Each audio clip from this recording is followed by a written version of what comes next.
Good morning, true crime friends. How y'all doing? It has been a busy day here at Gossip World headquarters, and busy partially because of true crime. Child, the Alex Murdaugh people, all they are back at court today. Oh, goodness. Hang on. Those Alex Murdaugh jurors, 1 year, nearly to the day of the verdict of the Alex Murdaugh trial, everybody is getting back together down there in Colleton County, Richland County, someplace in the Carolinas. Because listen, if I say the wrong county, people will be like, actually, it was, I don't know. It's down there. They're getting the jurors all back together to see if the clerk of court, Becky Hill, did her actions sway the verdict one way or the other. For clarity, because it took me a minute to unscramble all of this in my brain. Okay, so Alex goes to trial. He's found guilty. And during the course of the trial, the clerk of court is supposed to have very limited interaction with them. She can say like, oh, park your car over here. And do you want grits or do you want, cheese or no cheese on your grits, whatever. She asked them about their lunch order and not much else. So apparently, according to Alex's attorney, Becky said improper things to the juror, which swayed their opinion about how they should decide. She said reportedly, watch his body language, don't believe anything he says, and those guns will never be found. Some people are saying that those are things that the prosecution said. And honestly, I think those are things that the prosecution said, and they're being misallocated to Miss Becky. Miss Becky was like, nope, it wasn't me. All of this mess started because of a book that Becky wrote. Now look, Miss Becky Hill, small town county clerk, was like, oh, it's the trial of the century. I am going to write a book and I'm going to be famous. And 300 to 400 people are going to know my name and buy my book. Okay, good. So she wrote a book and she wrote about her experience. And yes, she plagiarized part of it. I mean, oops. So the plagiarism, that's going to affect her. Oh my goodness. That's going to affect her credibility a little bit, right? Okay, so fine. Hang on. Here's the other part of that. There is a juror that was dismissed during the course of the trial. And when this juror was dismissed, because she was out here in these streets talking about the case, she went to deliver a washing machine to one of her tenants. And she was like, oh, I'm on the jury, girl. Yes. And blah, blah, blah, this, and that. Nobody knows. Well, I don't know. It has not become public what she said to the tenants, but she spoke to the tenants about the fact that she was on the jury and some of her thoughts and feelings and whatever. There are rumors that she said she would never convict Alex, even though at the time that she made her statements, the case was ongoing. So you're not supposed to have made up your mind. Now listen. I've been on a jury. And you sit there and you listen and you're just like, Following opening statements, you have a sense of where you land, but then as it goes along, you see if the evidence bears out what they said it was going to bear out. And then you make your decision based on that. I've been on 3 juries. I am a jury veteran. Anyway, so this juror was running her mouth out here in these streets. Now listen, the juror had an unusual job. She worked with monkeys, some sort of primate, down at a lab. Man, were you poisoning monkeys? Were you babysitting monkeys? What was you doing with the monkeys? Okay, but her monkey job is relevant, and I'll explain why in just a second. So somebody sent an email. Dear Judge Newman, this heifer's over here talking all about, yes, she delivered me a new washer and a new dryer. It's beautiful. I can connect it to my phone, and now I know when my clothes are dry. But you know what else she said? And so that person, the tenant, told the friends, told the neighbors, told everybody. Somebody in the community was like, Dear Judge Newman, this heifer's over here talking about the case. Send. So Judge Newman gets the email. Becky gets the email. The judge gets the email. They bring her in and they like, heifer, you're not supposed to be doing this. And so they conduct an investigation and they bring her in and they say, ma'am, we understand that you say you didn't do nothing, but you gotta go. You can't sit on this jury. We have all these delightful alternates. We don't even need you. And she was like, what? And the judge said, did you bring all your things with you? And she said, well, I want to get my eggs. The judge was like, I'm sorry, what now? Yeah, one of the other jurors has a farm and bought us farm fresh eggs. And I would like to get my eggs because eggs are not cheap. At the time of this trial, eggs was like $1,000 a dozen, something like that. So the judge was like, okay. And everybody in the court laughed, and I laughed at home. And I was watching it with Emily D. Baker over there on the Emily live stream. Emily giggled. We all had a chuckle. And then that lady left for her eggs, and we went on with the trial. That juror has been referred to as the egg juror, right? The case goes on. Alex gets convicted. Fine. Miss Becky writes her book, and in the book, she says things about the egg juror. Now, she does not call her the egg juror. She refers to the fact that this woman works with monkeys and that she works with the lab and that there was something improper happening in the eggs and blah, blah, blah. Well, the egg juror is riding her, but she's like, oh, a book, let me read this book. How does Heifer just giving up my job? She's not supposed to be talking about where I work. Now listen, had the woman worked at the tire plant, people would have been like, well, there's thousands of people who work at a tire plant, but not everybody babysits monkeys for a living. So that egg juror was identifiable by her job, and she got pissed off. She's like, I don't like how she wrote about me. I don't like what she said. And I am going to the lawyer for the defense, and I'm going to tell on everybody. Now listen. We know this egg juror already had a big mouth on the strength of she was out telling her tenants all kinds of madness. What she needed to do was shut the heck up and sit down. But she ain't know nothing about that shut up life. So she went and started talking. And so Dick and Jim, Alex's attorneys, were like, we are going to drive all the back roads of whatever county it is down there, and we're going to find all the other jurors and see if they said anything improper.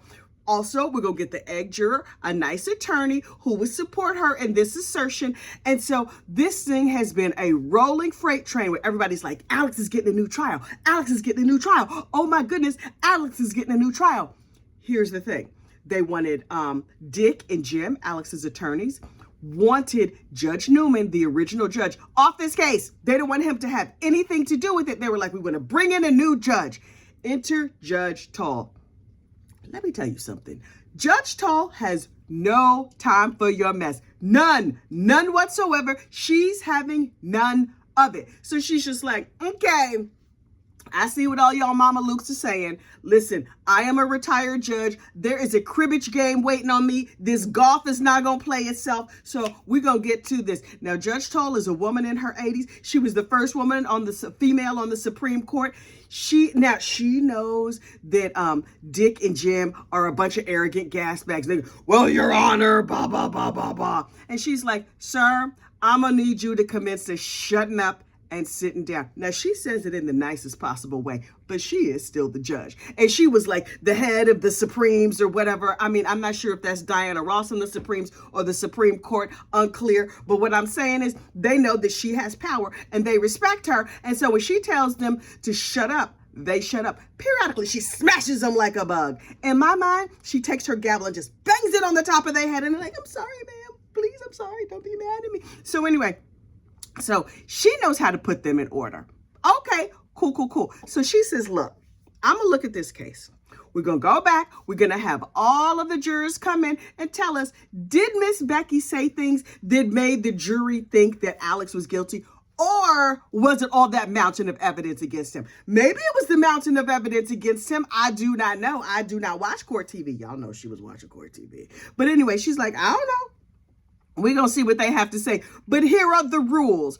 Number one, I only want to talk to jurors that deliberated. That egg heifer who got kicked off for running her mouth and she was mad about the book, well, she can't come in. I don't care what she has to say because she was not a deliberating juror. What these jurors have to say is, yes, Becky said improper things, and the improper things that Becky said caused me to vote the way that I did. Now, did Becky do something that was like a little bit shady and a little bit like maybe she shouldn't have done? Maybe.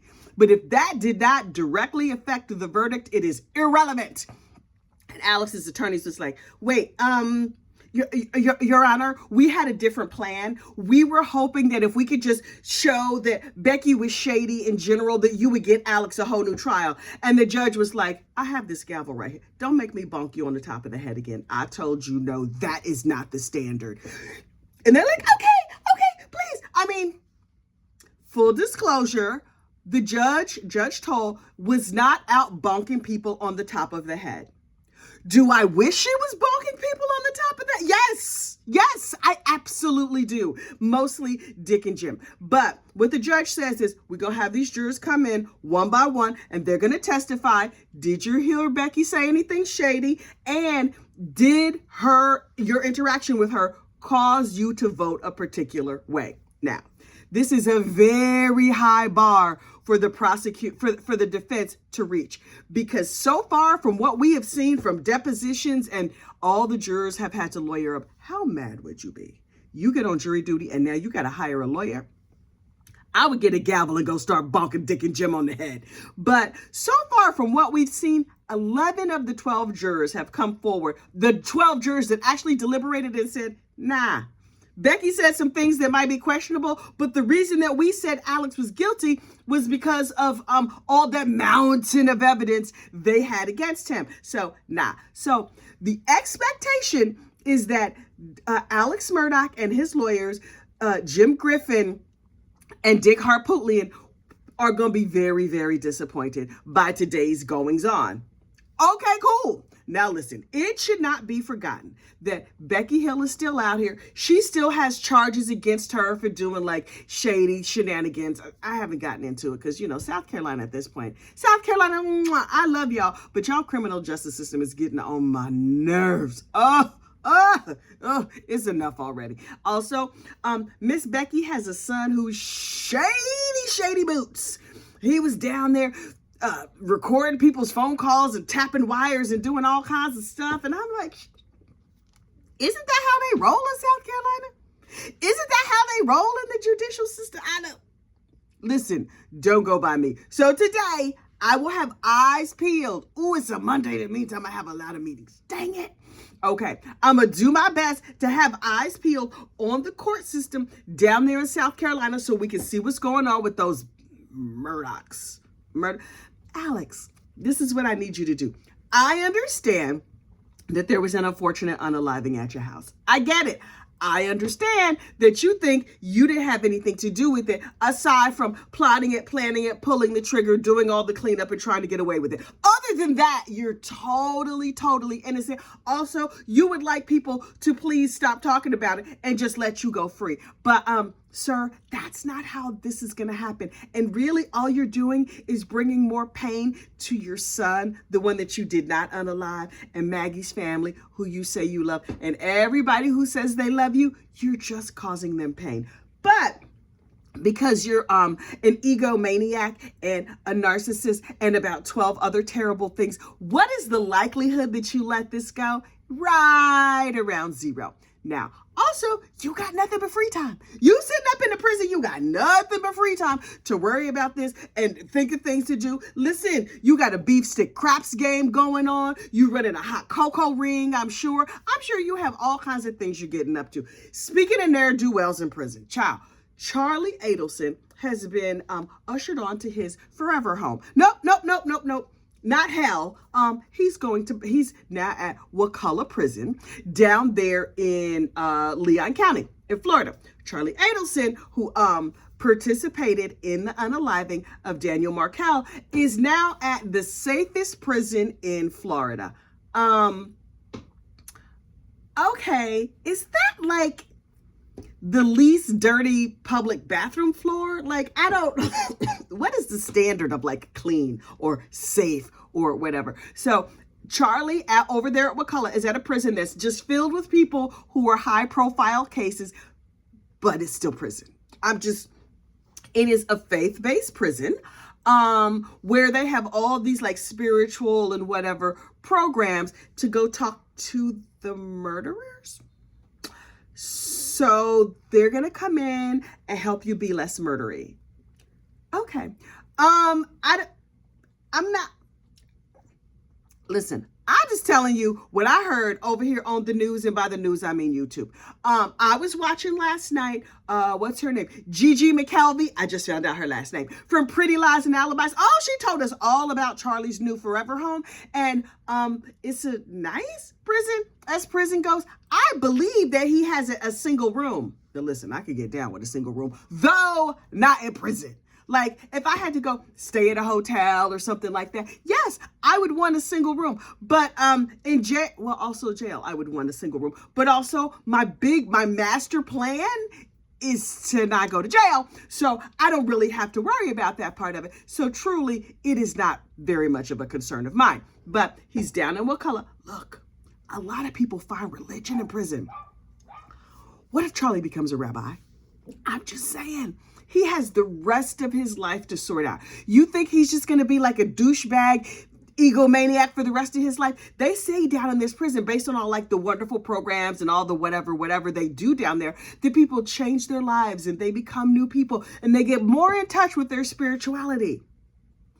What if Charlie becomes a rabbi? I'm just saying, he's in the location that's ideal for him to become more religious, which means he will be just like the man that he unalived, Danny Markel.